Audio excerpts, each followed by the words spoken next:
panel la creciente importancia de los criterios ESG en las operaciones de fusiones y adquisiciones. Lastimosamente, el panelista José Vicente Zapata no nos puede acompañar el día de hoy. Le damos la bienvenida a las 4 panelistas. Mariana Sánchez, socia de Pose Herrera Ruiz, centra su práctica profesional en recursos naturales, energía e infraestructura. Es abogada de la Universidad de los Andes y tiene una especialización en Derecho Mercantil de la misma universidad. Natalia García es socia de Gómez Pinzón, del equipo de Corporativo y M&A. Es abogada de la Universidad Javeriana, tiene una especialización en Derecho Financiero de la Universidad de los Andes y un LLM de la Universidad de Columbia. Natalia Ponce de León es asociada senior de Baker McKenzie, de los equipos de M&A y Private Equity, es abogada de la Universidad de los Andes y tiene un LLM en NYU. Carolina Ocampo, gerente de responsabilidad corporativa de Ecopetrol, es psicóloga y filósofa de la Universidad de Massachusetts, tiene un MBA de la Universidad de ICESI con la Universidad de Tulane y tiene una maestría en Administración Pública de la Universidad de Columbia. Y le damos la bienvenida a la moderadora de este panel, Claudia Barrero, socia de PPU, tiene más de 30 años de experiencia y enfoca su práctica en Derecho Corporativo, M&A y Mercado de Capitales. Es abogada de la Universidad del Externado, tiene una especialización en Derecho Comercial de la Universidad de los Andes y un LLM de la Universidad de Exeter. Bienvenidas. Hola. Bueno, estaba haciendo la cuenta de cuántas mujeres habían participado en los paneles y nos dimos cuenta que poquitas. Entonces, por eso este panel está compensando la falta de mujeres en los paneles anteriores. Vamos a hablar de un tema que es relativamente novedoso, pero muy importante. Y voy a leer, no sé si ustedes saben cómo se preparan estos paneles, el doctor Juan que ayudó a prepararlos seguro sí, y es que uno primero decide de qué va a hablar, hace la lista, luego escribe como, esto es como un pequeño párrafo vendedor del panel para que la gente venga y lo oiga. Claro, no contábamos con que íbamos a estar entre ustedes y el almuerzo, pero bueno. Y voy a leer el párrafo, que no lo escribí yo, porque a nosotros nos invitaron después de que estaba escrito el párrafo, pero tiene mucho que ver con lo que vamos a hablar. Dice así: las cuestiones medioambientales, sociales y de gobernanza se han convertido en un punto clave de la agenda de los accionistas, debido al impacto que tienen los grupos de interés, el cambio climático, la biodiversidad, la gestión del capital humano, la diversidad, la inclusión y la ciberseguridad. Los criterios ESG ya no serán simplemente una herramienta para identificar y mitigar los riesgos, sino también una palanca para la creación del valor. Y lo dejo ahí, no se les olvide, porque quiero que al final veamos si eso es realmente lo que pasa en Colombia. Así es que, bienvenidas y comencemos. Caro, aquí tenemos una cosa también importante. Todas somos abogadas menos Caro. Caro es la Head de Responsabilidad Social de Ecopetrol. Entonces vamos a tener una visión de la persona que enfrenta a los inversionistas y que maneja estos criterios ESG, ya no desde lo legal. Entonces, hablemos de qué son esos criterios ESG, de dónde salen, por qué los tenemos. Edúcanos un poco en la teoría de los criterios ESG.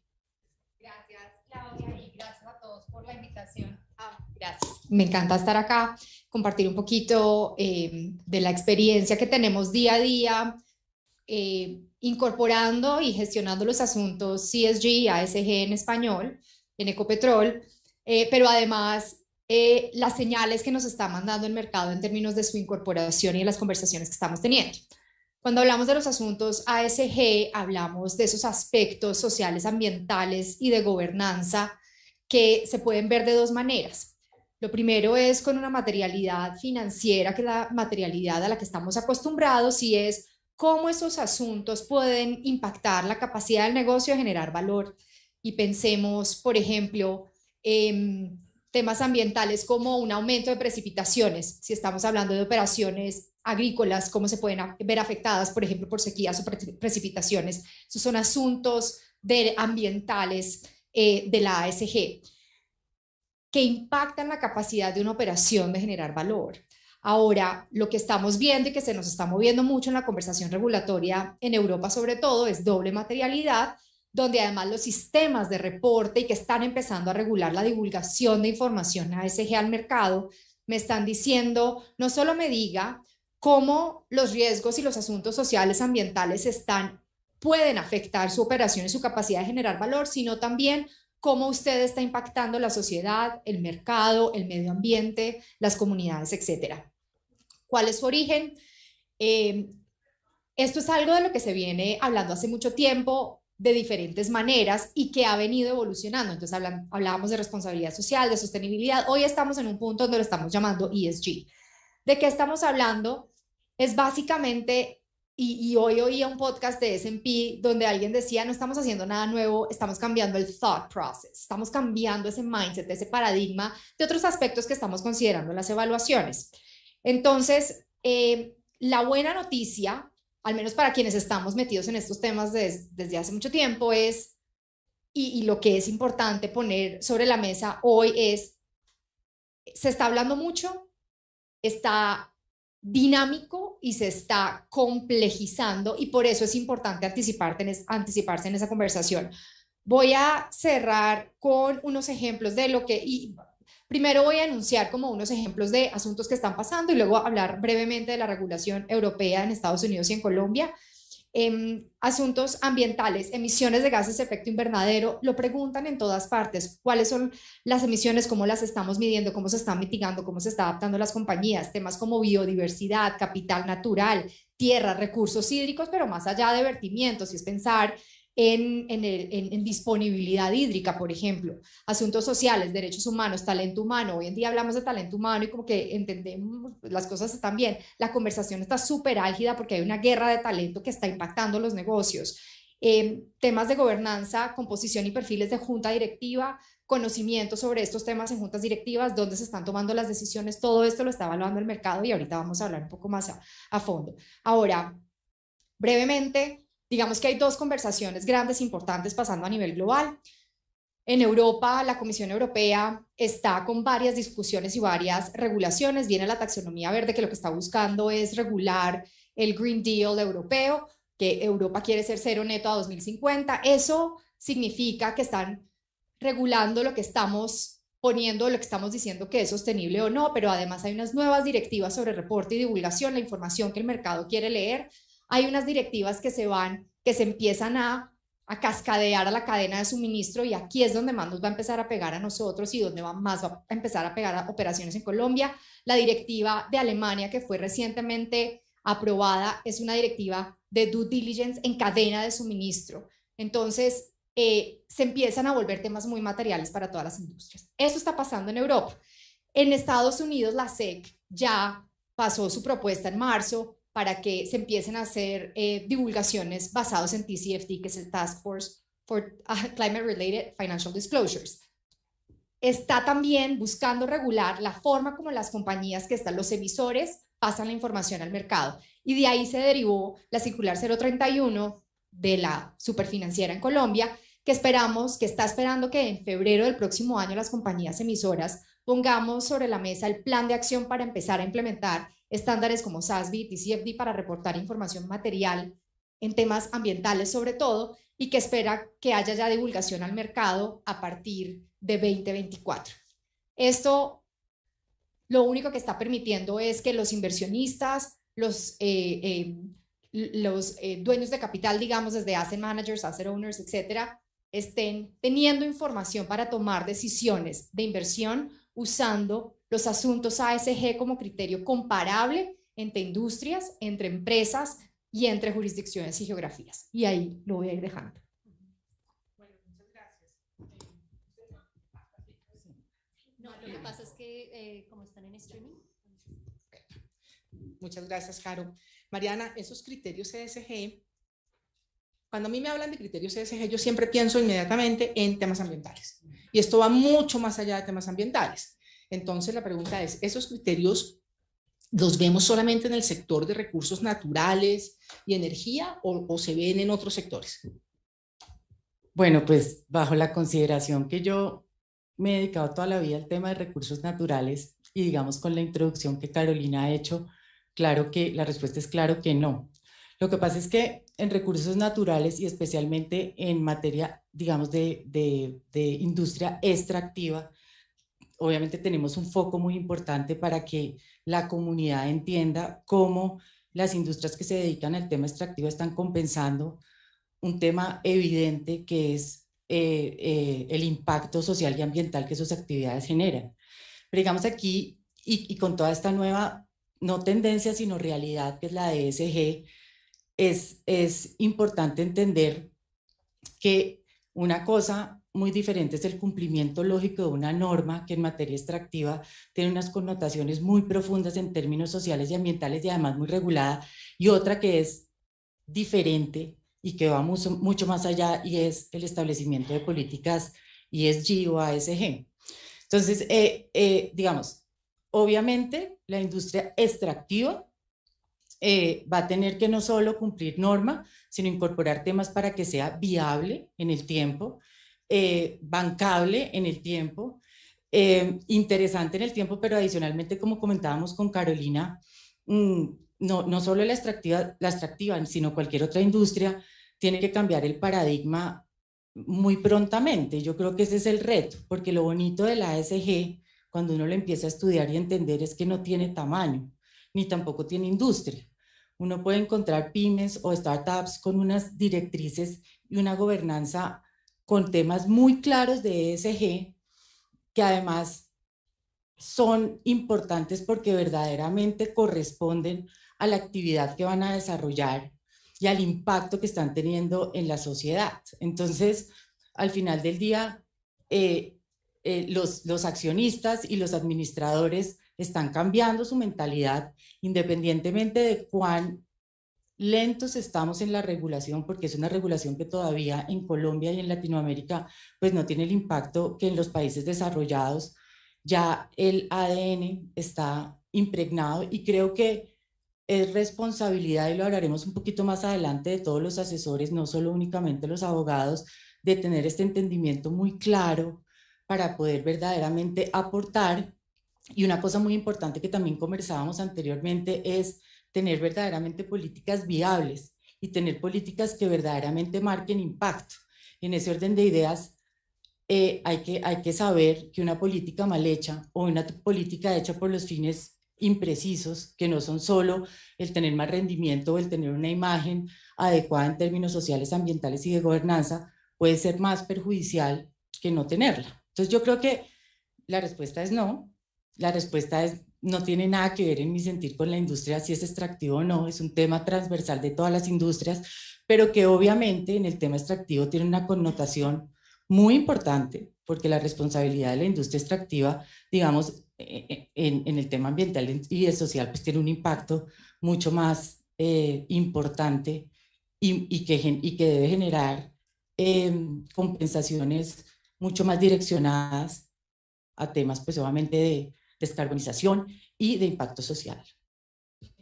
Me pareció entenderte que es posible un ESG wash. Sí, claro. O sea, digamos que lo importante es una educación correcta del ESG para evitar el greenwashing. Eso es como, y eso ya todo el mundo tiene en la cabeza que es el greenwashing, y ya hay condenas por greenwashing, ¿no? Entonces, a nivel internacional y en la industria extractiva especialmente, el tema de entender qué puede ofrecer uno en términos de descarbonización y de descontaminación, tanto internamente como para sus proveedores y clientes, debe ser algo que es realizable y no simplemente un papel. Lo que pasa es que yo creo que la industria extractiva ya está muy educada, ¿sí? Y ese es el tema, la industria extractiva sí está educada en temas sobre todo, y por eso tienen digamos, a profesionales como Carolina dirigiendo estos temas. Pero no es solo la industria extractiva la que tiene directores ESG hoy en Colombia, eso está, yo creo que impregnándose de una manera correcta. Y ahí estamos muy concentrados en el I, ¿no? Tenemos que pasar a la S y a la G, porque ahí también puede haber mucho más que el greenwashing. Natalia, cuando preparábamos esta sesión decíamos, es que la verdad estos asuntos ESG, estos criterios, uno sí que los ve en financiaciones, sobre todo cuando hay agencias multilaterales, sobre todo cuando hay algunos fondos grandes de inversión, pero no se ven tanto como uno quisiera en temas de M&A. Y como este es un congreso de M&A, vamos a meternos en el M&A a ver dónde es que los encontramos. En tu experiencia, ¿cómo ha venido creciendo la importancia de estos criterios o de estos asuntos en una transacción? ¿Y en qué etapas de la transacción, que ya aquí estamos todos muy educados de las etapas de la transacción, le prestarías más atención? Bueno, lo primero es que cuando empezamos a preparar este panel, el tema de ESG es un tema que en cualquier, digamos, congreso se debe tocar. Y lo cierto es que dijimos, pues hablemos de temas ESG en temas de M&A. Y cuando no lo propusimos, pues estábamos, aparte de Carolina, que es la experta en temas de ESG, bueno, y Mariana, que lo sabe, pero en temas de M&A hay muy poco, por lo menos hay mucho por desarrollar. Y éramos como, bueno, ¿cómo vamos a hablar de este tema y qué es lo que están haciendo otros países? Porque cuando tú me dices en tu experiencia, pues yo creo que aquí en Colombia, en mi experiencia, aún estamos lejos de ver esos temas ESG en las transacciones de M&A. Lo cierto es que son criterios, digamos, que se están implementando pues en lo que es ambiental, social y gobernanza, y que lo que yo creo es que es una invitación a repensar los modelos de negocios de las empresas. Y hay unos, digamos, hay unos inversionistas más sofisticados, hay fondos que lo están adoptando más y sobre todo a nivel internacional. En la medida en que nosotros veamos que esos fondos pues los tenemos acá como posibles compradores, pues eso va a crear una mayor influencia a nivel de las compañías targets que van a empezar a ver que esos criterios son cada vez más importantes. Hay un estudio que hizo Baker Tilly el año pasado a 60 fondos de capital privado y lo que llaman compañías que hacen inversiones orgánicas permanentemente, y ellos, el resultado era que el 84% decían que sus criterios ESG eran relevantes para ellos y el 63% los empiezan a aplicar en sus inversiones de M&A. Entonces, yo sí creo que es algo que con el tiempo lo vamos a ver mucho más. En la medida en que veamos que los inversionistas estén convencidos que esos criterios generan valor, pues se los van a empezar a pedir a las compañías target. Si lo ven como un criterio de éxito, pues por supuesto lo van a tener que implementar. Y la gran pregunta que siempre nos hacemos es, pero los inversionistas también ejercen un resto de presión respecto de la rentabilidad. Entonces, ¿hasta dónde llega ese convencimiento de fondo de, listo, están muy bonitos tus criterios ESG, pero perdemos tiempo en esto porque yo quiero mi rentabilidad muy pronto? Porque yo creo que toda esa implementación de esos criterios, pues no es algo a corto plazo, es más bien a mediano y largo, y realmente, pues uno sí ve unos fondos, sobre todo de capital, que están mucho más enfocados y creen más en eso, unas multilaterales que otro tipo de inversionistas.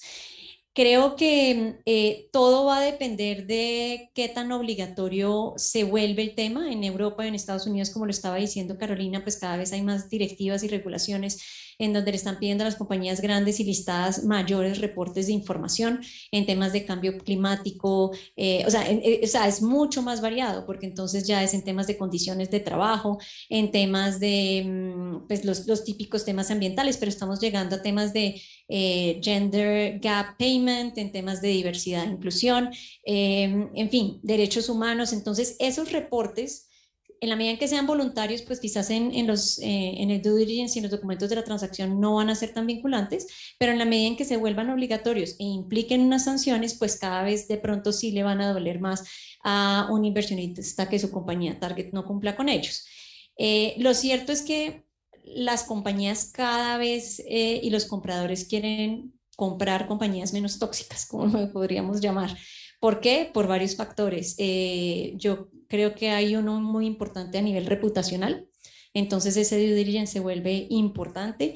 Están los temas pues, de los resultados, de los indicadores financieros, pero también hay un tema de acceso a capital o de inversionistas o del mercado de capitales o de las financiaciones.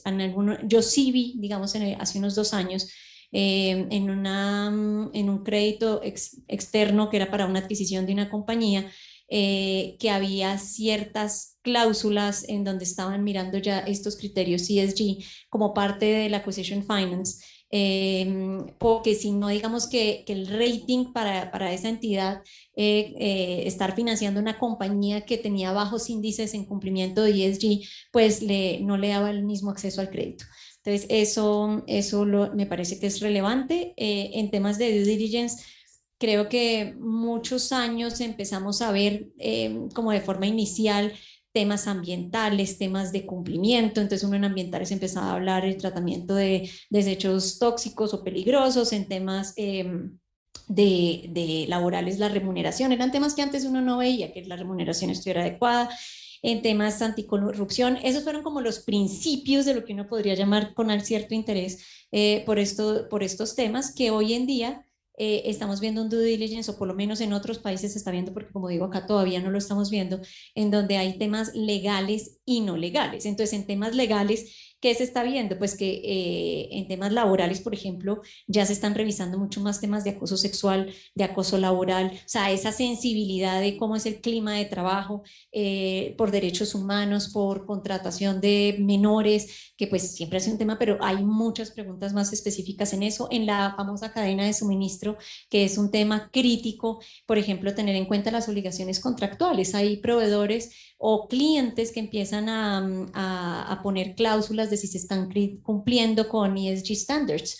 Entonces, eso se empieza a volver importante para revisarlo a nivel de due diligence. A nivel de producto, ¿es un producto que contamina, no contamina? ¿Cuál es el efecto? Y por supuesto a nivel de gobernanza, si se están cumpliendo con esos reportes cuando son obligatorios o si de manera voluntaria se están empezando a ejecutar, pues muestra si la compañía target tiene un interés o no. Y a nivel de las juntas, pero eso voy a hablar más adelante en temas de diversidad, qué tan diversas son o no. Entonces, y los no legales, por supuesto, se empiezan a ver preguntas a los proveedores y a los clientes de cómo son sus comportamientos de la compañía target, qué tan tóxicos o no son, qué tanto están cumpliendo con la ley. A nivel, eso, entonces yo creo que el due diligence es un tema muy importante. El otro es a nivel contractual. Va a depender mucho si la compañía es pública, listada o privada. A nivel de compañías públicas, pues a nivel de due diligence tenemos todo lo que es el deber de información, cómo se va a analizar esa información, que no se tenga esa información privilegiada, pero en últimas ahí está la información, es lo que tenemos, y va a haber un poquito más de limitación a la hora de realizar los contratos, pues porque todo el tema de indemnidades o hacer unos CPs y todo, pues se vuelve mucho más complejo. Creo que hay mucho más libertad en el ámbito del M&A de compañías privadas, y ahí vamos a ver, yo creo que hay los reps and warranties, por ejemplo. ¿Qué reps and warranties empiezo a tener? ¿Hay un cambio o no hay un cambio? Lo que hemos visto es que muchas veces los reps de cumplimiento de ley pueden ser suficientes, porque en últimas, si se vuelve obligatorio, pues es un tema de cumplimiento de ley. Pero ¿qué tanto vale la pena empezar a poner unos reps de temas que no son obligatorios, que son importantes, pero cómo valoro yo la pérdida? ¿Cuál es el efecto realmente de eso? Entonces ahí todavía estamos un poquito más lejos. Y bueno, ya a nivel, creo que del contrato, ahorita Natalia también nos cuenta un poquito más. Súper.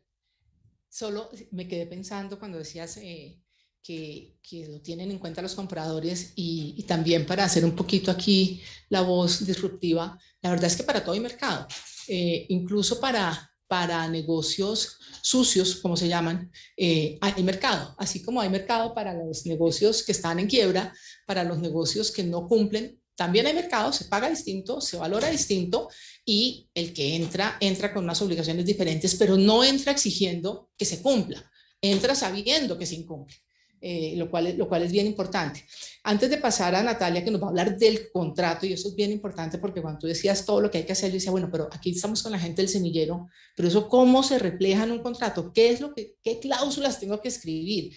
¿Cómo hago para saber que realmente el proveedor sí hizo la tarea? Yo no puedo ir a hablar con el proveedor, y en una manera y menos en donde tengo estas obligaciones de confidencialidad, estoy solamente, normalmente me dejan entrar a un cuarto de datos, pero me dicen, y no puedo hablar con nadie más, y he firmado un NDA. ¿Cómo hago para saber que los proveedores, los clientes, cómo funciona realmente la junta? Pues al final todo se reduce al contrato, y es, ¿qué me va a decir usted que cumple? ¿Cuál va a ser la pérdida? Es el gran reto. Antes de pasar a Natalia, quiero ir por Carolina y preguntarle, en la vida real, y por eso tenemos a Carolina para que nos hable de la vida real, en la vida real, ¿cómo se siente esto de las exigencias de los inversionistas en temas o asuntos ASG? Bueno, pues la verdad es que nosotros lo vivimos todos los días, y brevemente les cuento. En Ecopetrol los asuntos ASG están dentro de la estrategia. La estrategia tiene 4 pilares. Uno de los pilares es la generación de valor con sostenibilidad, donde Ecopetrol hizo el ejercicio de entender los 28 elementos más materiales en su capacidad de generar valor, pero además que están en la mira de los grupos de interés y incluyendo los inversionistas. Esos asuntos materiales están, digamos que regados por la organización porque hablamos de asuntos como atracción y retención de talento, cambio climático, agua, salud y seguridad en el trabajo, etcétera. Entonces, cada una de las áreas dueñas del tema lo gestiona. ¿Qué nos está pasando a nosotros? El área de mercado de capitales, que es el área que tiene relación con inversionistas, nosotros desde responsabilidad corporativa hacemos el ejercicio de reporte y divulgación de Ecopetrol. Lo hacemos con un reporte integrado que debe además dar cuenta de lo que hacemos. Entonces tiene todo el informe de gestión y los asuntos ASG según la regulación colombiana, porque lo sacamos para la Asamblea General de Accionistas, pero además cumpliendo un montón de estándares internacionales, porque necesitamos que los inversionistas, la banca, quienes nos dan acceso a capital, lean la información relevante en el lenguaje que quieren leerla. Y no puedo hacer suficiente énfasis sobre esto. Parte del problema es que hay una heterogeneidad del lenguaje y lo que está solicitando el mercado, reguladores, inversionistas, es tenemos que universalizar el lenguaje, las métricas y los indicadores. Entonces, a nosotros nos llama un inversionista, un fondo de inversión y nos dice, nos hacen preguntas como ¿cuáles son sus metas en emisiones de gases de efecto invernadero, alcances 1, 2 y 3? Eso es una llamada telefónica que preparamos. En esas llamadas nosotros tenemos que tener cuáles son nuestras metas. Nosotros en este momento tenemos la meta de hacer 0 emisiones netas a 2050 y luego contar cuáles son los hitos intermedios y cuál es el plan. Unas preguntas que nos están saliendo muchísimo que les comentaba ahora también, los temas de governance. Nos preguntan, ¿quién es su junta directiva? ¿Cuáles son los perfiles de junta directiva? ¿Tiene miembro en la junta directiva que tenga experiencia en asuntos ASG? ¿En dónde se están tomando las decisiones? ¿Cada cuánto estás llevando a la junta directiva estos asuntos ASG? Me lo están preguntando en las llamadas. Ahora, y esto no es simplemente porque tengo un bono de sostenibilidad, un Sustainability Linked Bond, es porque afecta mi valor en el mercado. Ahora, no, ¿qué pasa si no cumplo? Pues es que si no cumplo, el mercado me está comparando con pares y me está comparando con otras compañías. A mí fácilmente, a Ecopetrol fácilmente le pueden bajar el rating. Y si a nosotros nos bajan el rating en una agencia, tiene un impacto generoso sobre nuestro acceso a capital. ¿Qué pasa con la asegurabilidad de los activos, del negocio, de algunas transacciones? Entonces, son preguntas que cada vez salen más. Hay preguntas muy particulares que están empezando a salir, que voy a poner otro ejemplo, porque nosotros venimos hablando de esto hace más o menos 1 año y medio, y que ahora ya nos están empezando a hacer los inversionistas, y es, ¿cuál es su posición si hay influencia en política pública? Y digamos que influenciar política pública es un ejercicio democrático, todos tenemos derecho a dar feedback sobre política pública, pero piden, si usted tiene conversaciones con el regulador de manera directa o indirecta, o sea, a través de gremios y asociaciones, ¿cuál es su posición si el gremio o asociación, por ejemplo, está yendo en contra del Acuerdo de París? O si va en contra del cumplimiento del Acuerdo de París por parte y el compromiso nacional. Tenemos que tener eso listo para mostrarle o para contarle al mercado, esta es nuestra posición. Y eso es lo que terminamos nosotros divulgando a través del ejercicio de reporte o incluso en nuestra página web. La conversación se está moviendo muy rápido. Esto era algo que nosotros estábamos viendo hace más o menos 3 años, donde estaba yo antes. Hace 1 año y medio estábamos conversando en Ecopetrol. Ya están las llamadas con los inversionistas y tenemos que tener respuestas. Muy interesante, porque si eso lo están preguntando los inversionistas de hoy, los que ya están invertidos en la compañía, me pregunto, ¿qué preguntan los que quieren invertir en la compañía? Y hablemos de los inversionistas del mercado de capitales, el retail, el famoso retail, las señoras, las viudas, las abuelitas, pero también un inversionista estratégico que venga a comprar. Entonces, tú dijiste 2 o 3 cosas que me llamaron mucho la atención. La asegurabilidad de los activos, claro. Si por cuenta de que no estoy cumpliendo no puedo asegurar mis activos, si estoy en una industria en que necesito asegurar los activos, eso puede terminar con la transacción. O si por cuenta de no estar cumpliendo, o si por cuenta de no estar cumpliendo, me bajan el rating. Eso es gravísimo, porque eso es el acceso a capital.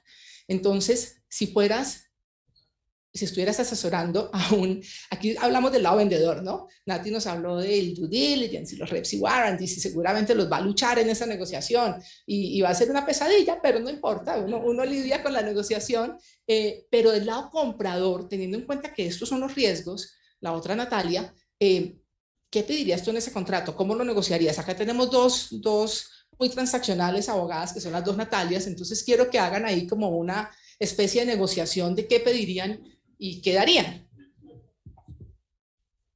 Gracias. Bueno, pues, a ver, yo creo que es muy importante saber quién es el comprador, ¿no? Porque yo creo, como tú lo decías ahorita, hay compradores para quienes esto puede que no sea relevante para nada, ¿no? Que compren para arreglar. O que compren para arreglar y digan, pues sí, digamos, esto sí tiene un valor para mí, pero pues veo la oportunidad de pronto de comprar ¿no? De pronto a un precio más atractivo y yo ya tengo estos criterios internamente, de pronto, digamos, un estratégico que diga, pues yo ya manejo estos temas internamente, hago esta adquisición, simplemente pues le voy a hacer que adopte, digamos, como parte de la integración, pues que se adopten estos criterios y listo. Entonces yo creo que depende mucho del tipo de comprador. Sí hay otros compradores para quienes esto sí es importante. Creo que hemos hablado brevemente de los institucionales, ¿no? Sí estamos viendo, a ver, de pronto todavía muy poco, pero sí se está viendo. Hay fondos de capital privado que tienen a su vez inversionistas que sí les exigen estos temas, ¿no? Que hay inversionistas detrás que dicen, pues a mí no me interesa invertir en negocios que no sean sostenibles. Entonces, y sí le voy a decir a usted, no, accountability, como yo sí quiero que usted me reporte, me diga que el portafolio, yo le estoy dando mi plata, pero yo no quiero, pues yo sí quiero invertir en empresas que van a hacer un mundo mejor, digamos, por decirlo un poquito más claro.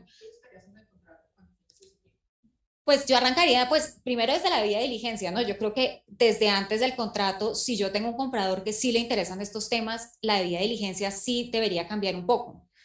Digamos, yo creo que las debidas diligencias que hacemos los abogados ya incluyen ciertos temas ESG, ¿no? O sea, naturalmente, desde hace años se están mirando temas ambientales, se están mirando temas de cumplimiento, digamos, temas, por ejemplo, de protección de datos, son cosas que ya se miran, temas de gobernanza, temas laborales que se estaban hablando, ¿no? Hay temas de manuales de acoso, temas de corrupción. O sea, las debidas diligencias que hoy en día hacemos, digámoslo, medianamente estándar, ya de alguna forma cubren muchos temas ESG. Por supuesto, si uno tiene un cliente que para esto es especialmente importante, pues sí debería tratar de darle un enfoque un poquito distinto, ¿no? Pensando si esto es realmente relevante para mi cliente. Y yo creo que ahí el gran reto es cómo pasar de, bueno, listo, esta compañía tiene un manual de sucesión de junta directiva, check. Tiene un manual de cumplimiento de política de datos, check. Bueno, pero ¿y qué? ¿No? Yo creo que lo hablábamos ahorita, ESG no es papel, ¿no? No es cumplir con todos los manuales que puedo descargar por internet y decir que listo, pues yo ya cumplo con los criterios ESG y para mí esto es importante. Pues por supuesto que no. Digamos que el tema es que estos criterios sean realmente implementados en la compañía, que sean parte del ADN de la compañía y pues una debida diligencia de pronto que no esté enfocada en esos temas, pues no va a hacer las preguntas correctas, ¿no? No va a ir más allá de que, sí, tiene el manual, check. Sí, tiene tal cosa, check. No tiene procesos activos ante las autoridades ambientales, check. Pero pues a un cliente puede que eso no le sirva de nada, ¿no? Entonces, una debida diligencia con un comprador interesado debería hacer preguntas más inteligentes y de cómo está permeando digamos, esas ideas ESG en la compañía, en la práctica. Y pues claramente las debidas diligencias pues tienen un montón de limitaciones, pero lo que sería ideal es tener conversaciones, ¿no? Con los directivos, con la gente que está a cargo de esto, como para entender si eso realmente es un papelito que está guardado en un cajón o si es algo que realmente la compañía cree que es importante, que hace parte de sus empleados, que es una cosa que hace parte como de su misión. Doctora Natalia, muy bonito ¿y cómo me lo van a ganar en el contrato? Ahí es donde yo me preocupo. Sí, no, por supuesto. Yo creo que, a ver, yo creo que pues como todos...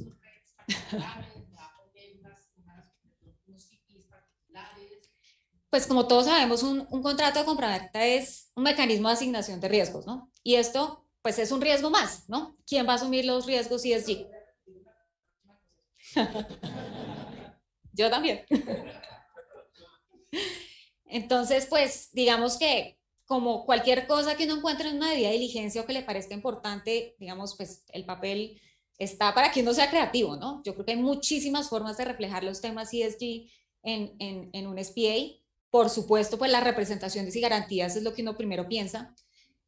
Pues a ver, si sobre todo si a mi comprador le importa, ¿no? Yo creo que la premisa de esto es, a mi cliente tiene que importarle este tema, porque nuevamente el tipo de comprador, porque creo que es súper válido lo que tú dices, a mucha gente pues esto no es importante.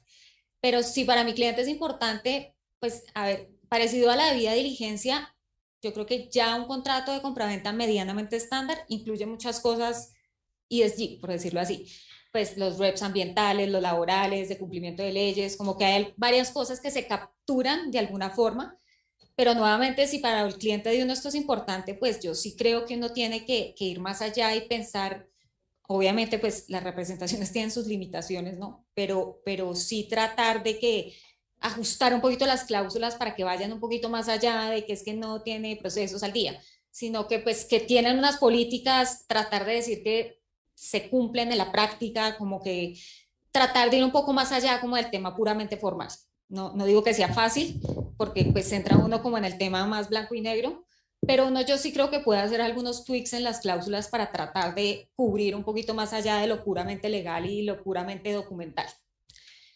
Obviamente hay otras formas de capturar temas ESG en un contrato, que es, pues si yo encontré una contingencia, una situación específica, pues claramente puedo incluir una condición precedente de, ok, yo lo compro, pero pues arrégleme esto, X, Y, Z, o inclusive pues en un negocio más grande, a mí no me interesa esa línea de negocios que usted tiene porque me genera ruido en mis inversionistas, haga una desinversión, o encontré un tema que me preocupa, algún proceso ambiental, pues puedo pactar algún tipo de indemnidad especial.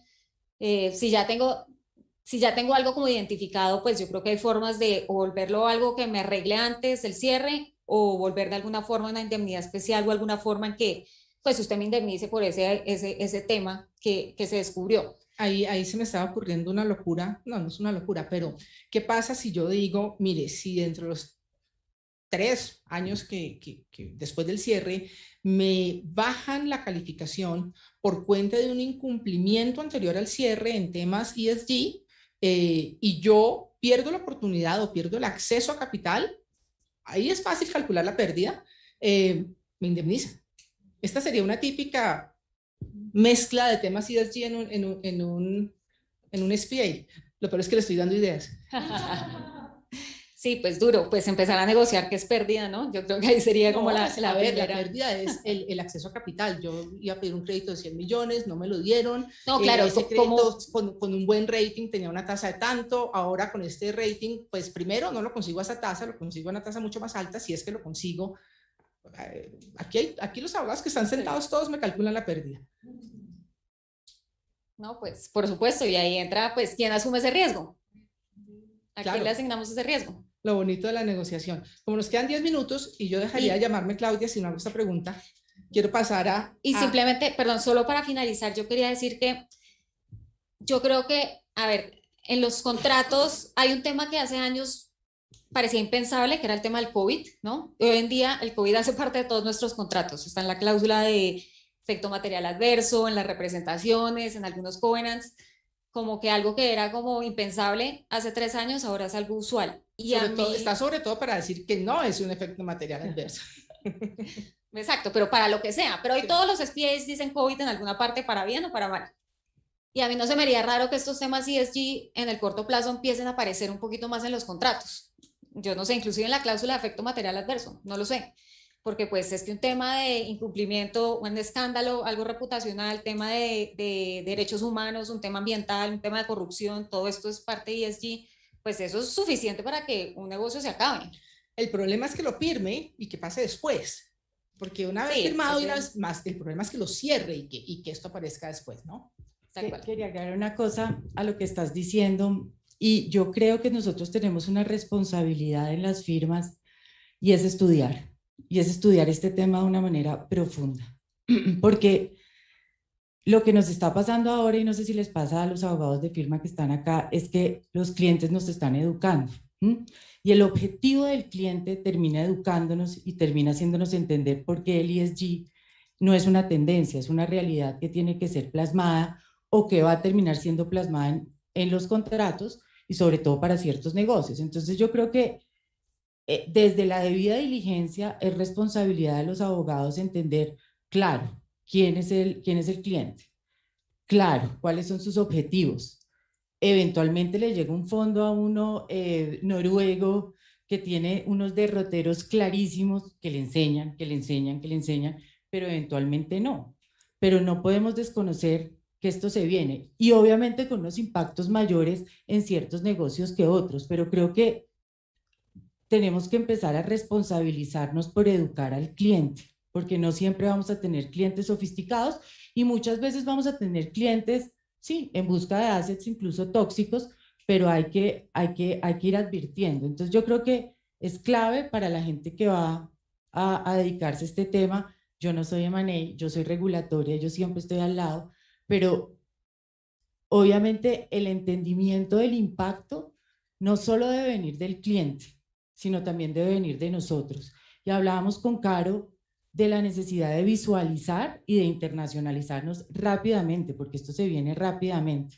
¿Cómo? Lo veremos ahorita, creo que en la pregunta final en materia, digamos, de asesoría legal, pero definitivamente es nuestra responsabilidad. O sea, no puede uno quedar atenido a lo que le diga un cliente que no conoce del tema. Entonces, por lo menos está en la educación, entender qué necesita el cliente entender para ver si hay algo ahí que puede atacar, mejorar su negocio o entender un riesgo que no necesariamente lo ve, claro. Sí, voy a dar un ejemplo muy concreto en términos de cambio climático, que es seguramente donde está la conversación un poco más sofisticada. Hablamos de riesgos físicos y de riesgos de transición. Y entonces pensamos en el largo plazo o en el mediano plazo, pensemos a 3 años, ni siquiera tenemos que ir tan lejos, en riesgos físicos, cambio climático, ¿cómo va a afectar esa operación? Si suben las precipitaciones, ¿qué pasa con los activos? Si hay sequías, ¿qué pasa con esa producción? Son riesgos físicos del cambio climático. ¿Qué pasa con los riesgos de transición? Y estamos hablando a nivel global de transición energética y todo va a tener que ir transicionando, no solo las operaciones de oil and gas. ¿Qué significa eso en una operación? ¿Qué significa además si una operación, en una transacción, si cualquier compañía se tiene que descarbonizar? ¿Cuánto le va a costar? ¿Cuál va a ser el CAPEX que tiene que invertir en el mediano y largo plazo para poder descarbonizarse? ¿Cómo están metiendo en los valuations que el precio de carbono hoy en Colombia es de $5, pero que el mercado ya está empezando a hablar de $5 y $100 la tonelada de carbono? ¿Cómo se está considerando eso en las transacciones y quién lo está asumiendo? Y eso es parte de lo que hay que poner en la conversación. Espera, 2 preguntitas. La primera y la que más me gusta es, ¿y dónde vemos la diversidad?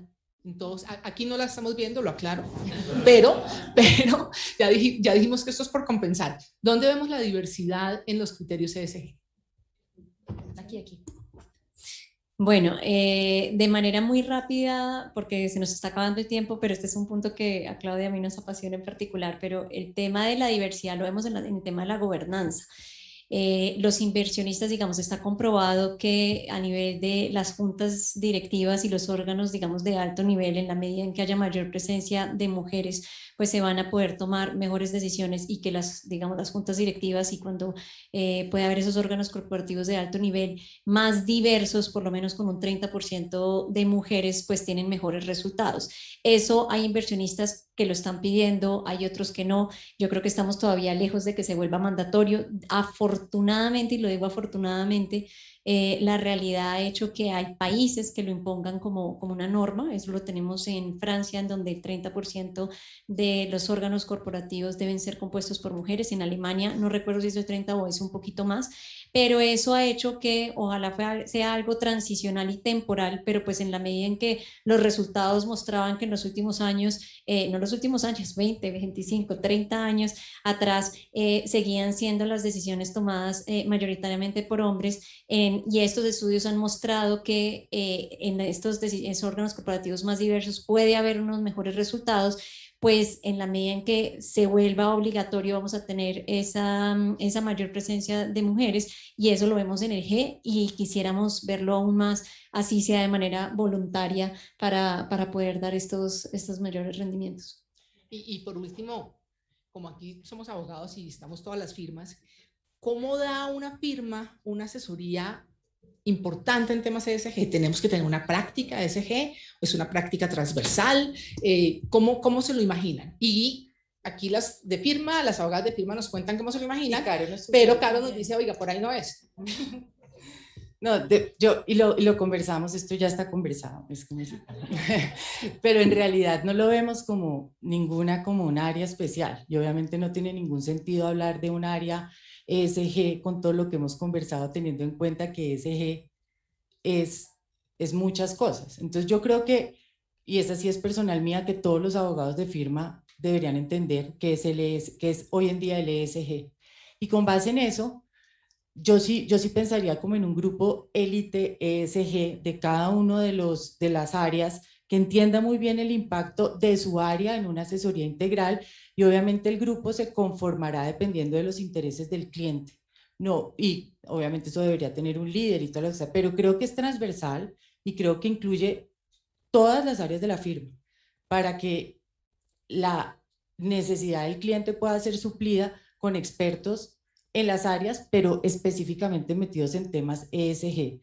Y también me parece importante decir que como abogados también creo que somos responsables de entender que estamos en un país que tiene muchas necesidades que pueden ser muy interesantes para el establecimiento de proyectos que verdaderamente fortalezcan a las empresas en temas ESG. Entonces, yo creo que las firmas también deben tener en la cabeza, en el país en el que estamos, las oportunidades que hay, porque son inmensas en términos, digamos, de fortalecimiento de temas ambientales y sociales y también de gobernanza. Y la última que digo es, pues las firmas también debemos propender por ser ESG, por tener políticas ESG.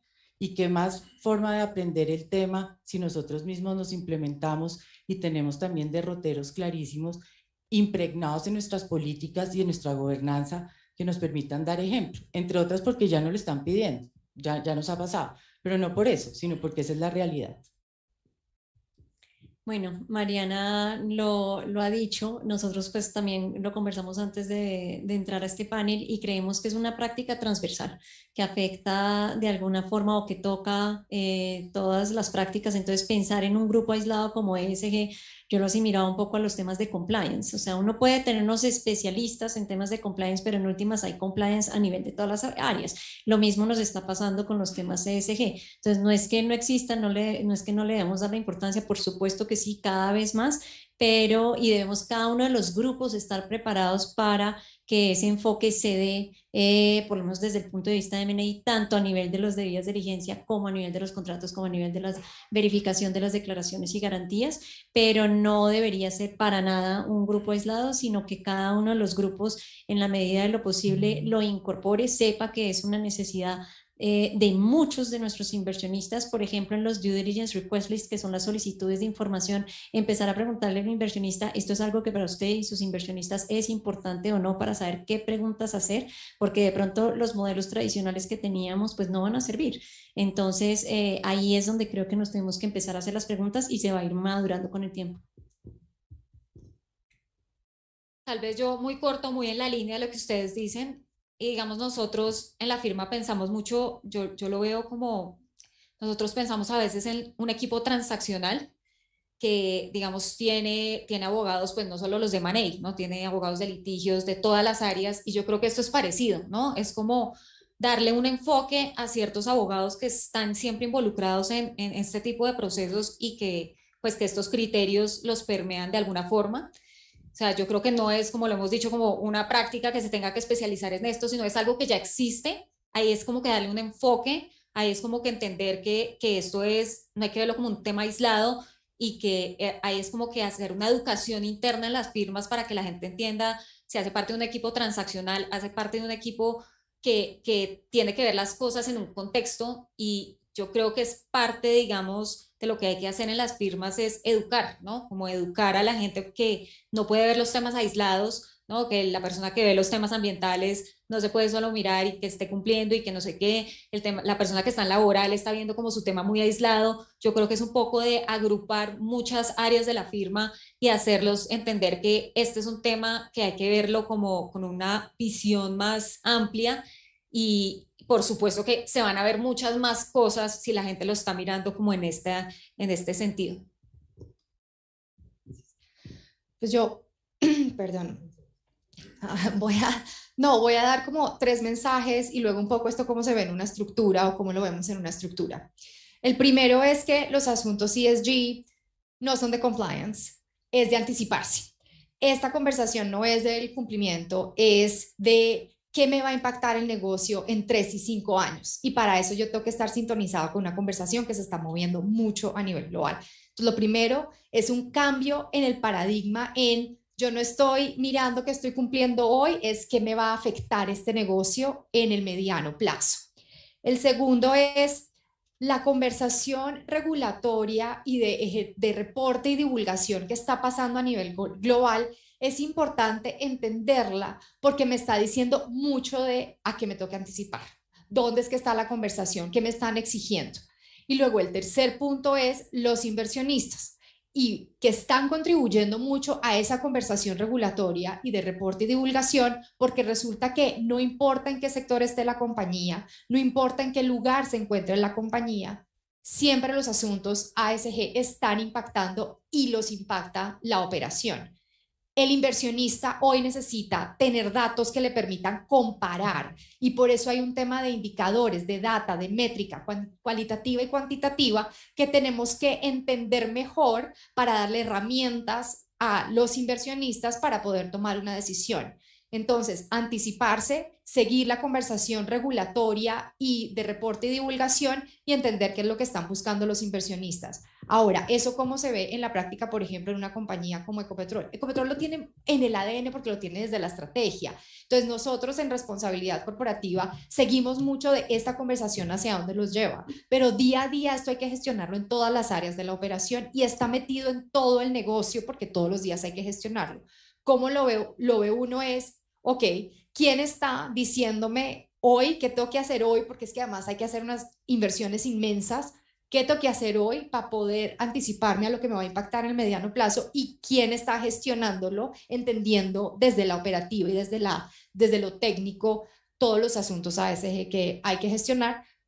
Todo, digamos que amarrado por una G, donde los órganos de gobierno son quienes están supervisando las decisiones, haciéndole seguimiento y donde la junta directiva refleja el conocimiento y los intereses que tienen las compañías en llevar esto al siguiente nivel. Gracias. Quería intervenir ahí a lo que Caro acaba de decir, que además me parece que nos pone un nivel de complejidad mayor, y es de todas las lecturas que yo he mirado en temas de ESG y manejo del SPA a nivel de Reps and Warranties, y como lo dije en mi intervención, muchas veces decían, pues no hay que hacer mucho porque el cumplimiento de ley está, y Carolina dice, no es cumplimiento de ley, es que porque puede que usted cumpla con la ley actualmente, es cómo me anticipo para un impacto a mediano plazo. Y eso, reflejarlo a nivel contractual, pues va a ser muy complejo porque va a depender de unos acuerdos contractuales que, como dijimos, no son mandatorios, cómo lo manejo, y ahí es donde va a estar la dificultad de, si no cumplo, cuál va a ser realmente la pérdida. Pero me parece súper interesante lo que acabas de decir, porque un poco en conclusión de Caro, que es la experta en esto, es, ojo, porque con cumplimiento de ley no vamos a estar de todo protegidos.